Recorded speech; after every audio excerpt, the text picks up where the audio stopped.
дар забони тоҷикӣ 35 ҳарф ва 30 овоз мавҷуд буда. Türkmenistanlı Aynur Qurbanova Täjikistanyň Mugallimçilik Universitetiniň 2-nji ýyl talyby. Ol mundan 2 ýyl ozal Dusenbe okumaga geldi.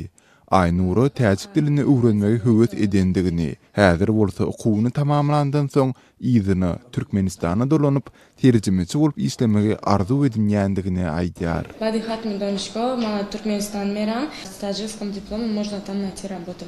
Мне нравится Таджикистан. Я раньше видела по телевизору, как здесь красиво. Aynur bilen birlikde bu ýokary okuw jaýynda başga dimiň ogaly Türkmenistany talip 13 fakultetde bilim alýar.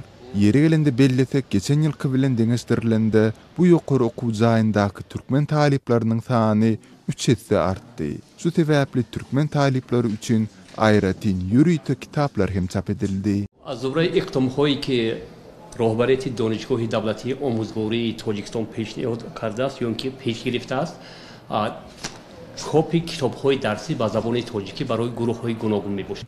Bu ýokary okuw jaýynda türkmen gyzlary hem daşarda hem sapak wagty milli libaslaryny giýýärler.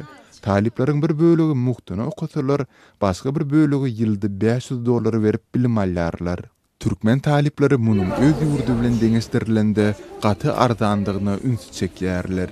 Täjikistanyň ýokary okuw jaýlarynda daşary ýurt talipleriň okumagy kadaly bir zat.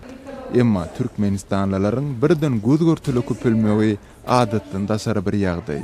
Täjikistanyň Mugallimçilik Universitetinde 2500 goly daşary ýurtly talip bolsa, olardan müňüsi Türkmenistanlylar.